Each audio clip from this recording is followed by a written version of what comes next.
게 우리밖에 없습니다. 자, 이 박정희 대통령의 그 기념 우표가 취소되었습니다. 이 우정총국에서 우표 발행 심의를 할 때 처음부터 반대가 많이 있었습니다. 그런데 그 당시에 우정국에서 뭐라고 얘기를 했냐면 이미 발행하기로 결정한 거기 때문에 이런 정치적인 바람에 의해서 이런 계획이 했다 안 했다 하면은 혼란이 있어서 안 된다 이러면서 박근혜 정부 당시에 하는 걸로 자기들이 딱 구겨서 하는 걸로 했었습니다. 그런데 이 자들이 정권 딱 바뀌자마자 대심의를 붙이면서 결국은 취소시켰습니다. 그러면 애당초에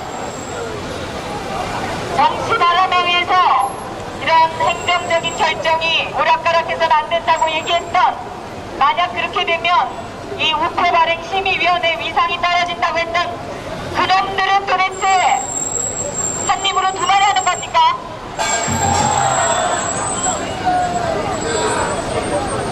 그 이회영이라고 하는 사람의 우표가 발행된 적이 있었습니다. 여러분 기억하실지 모르겠는데 이회영이가 이종걸의 할아버지가 됩니다. 근데 이회영이가 이 사람이 사회주의적인, 그러니까 이 자유민주주의하고는 관련이 없어서 이 자유민주주의에 대한민국에서 굳이 그 사람 우표를 발행할 필요가 있었겠느냐 싶을 정도입니다. 그러면 박정희 대통령이 온갖 누명과 온갖 모욕을 다 지금 받고 계시고 제대로 된 기념사업을 하나 할 수가 없는 상황인데, 저자들은, 이 종북좌파들은 뭐라고 하냐면 박정희 우상화를 용납해서는 안 된다 이렇게 얘기를 합니다. 그런데 여러분, 뇌물 잔뜩 팔아먹고 자살을 해서 가족들의 비리와 범죄를 덮은 노무현은 지금 상덕궁옆에다가 200억 원이나 넘는 노무현 회관을 지금 짓는다고 발표를 했습니다. 그것 지금 노무현에 대해서 벌어지고 있는 게 바로 부당한 우상화 작업 아닙니까 여러분? 이렇게 대한민국이 헌법과 자유민주주의 가치에 맞지 않는 이런 국가도 아닌 이런 행태를 지금 하고 있는데, 여기에 대해서 강력하게 이의를 제기하는 사람이 우리밖에 없는 겁니다 여러분.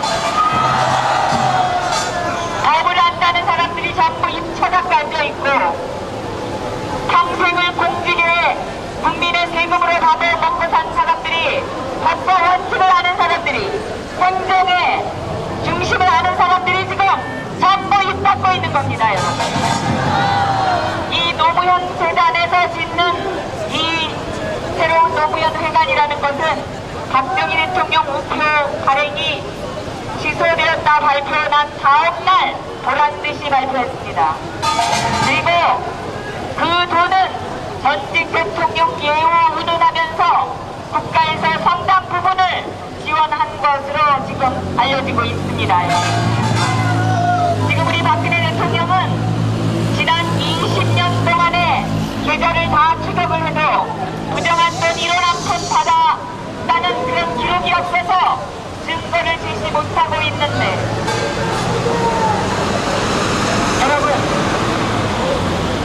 그럼에도 불구하고 지금 유죄가 다 된 것처럼 아직도 어떤 유죄의 증거가 없는데도 마치 범죄인인 것처럼 벌써 전직 대통령 예우는 없다고 지금 하고 있고 제대로 그 예우를 못 받고 있습니다. 피의자 신분이 돼가지고 오늘 한겨레 신문이 또 오보를 냈습니다.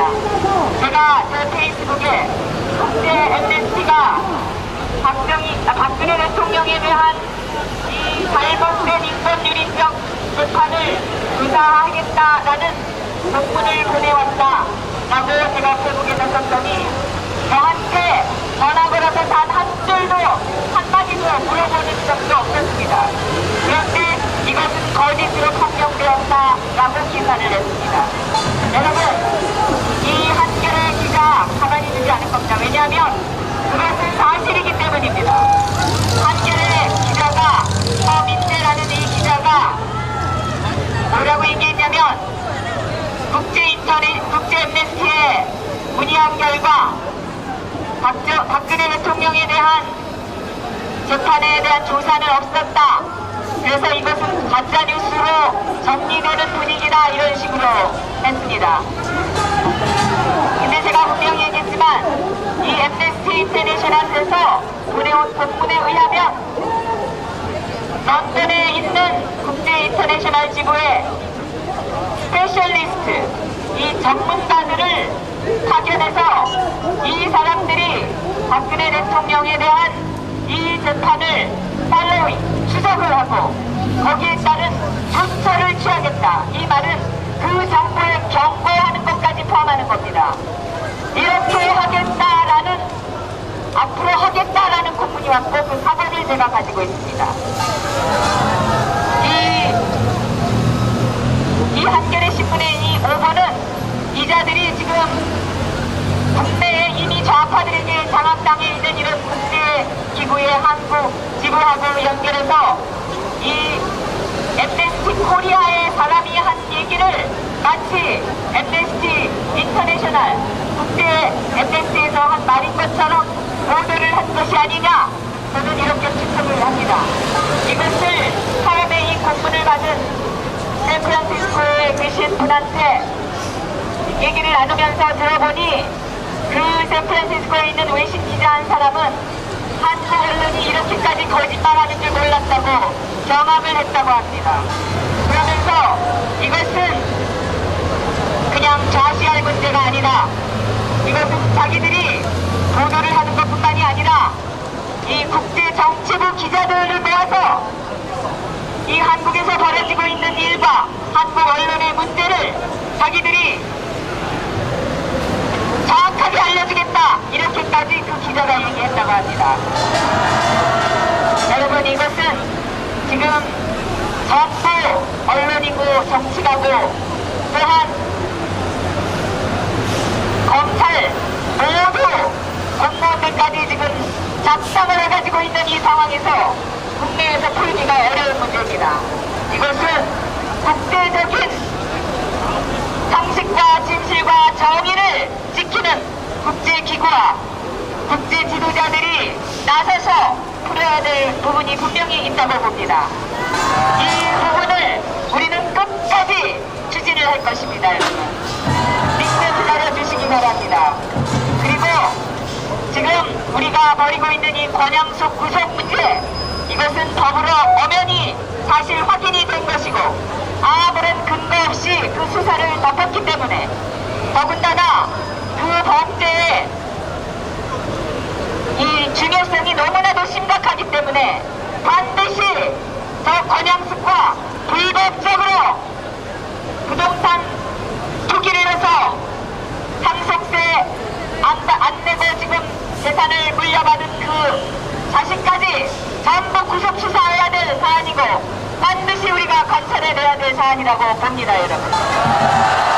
또한 지금 그 노무현의 사위 권양숙이 100만 불을 밀반출해서, 그것도 대통령 전용기로 밀반출하는 외화관리법 위반을 통해서 불법적으로 부동산 투자를 해서 집을 얻어가진 그 노무현의 딸과 사위, 그 사위가 박근혜 대통령을 민사소송을 무려 소송인 5,000명을 모아가지고 스트레스를 너무 줬기 때문에 손해배상하라고 1인당 50만원씩 하라고 수십억 소송을 지금 걸어서 이 재판이 진행 중입니다, 여러분. 우리는 그냥 구속수사하라 이렇게 떠들 것이 아니라 저 노무현 일가를 국민들에게 엄청난 피해를 주고 불법을 저질러서 국격을 손상시킨 죄를 물어서 민사소송 된다고 생각합니다. 우리가 목표하는 말을 태극기 들고 외치는 데서 그칠 것이 아니라 끝까지 행동으로 반드시 결과를 만들어내는 우리 태극기 국민들이 되시기 바랍니다. 여러분, 우리 끝까지 해냅시다. 감사합니다. 여러분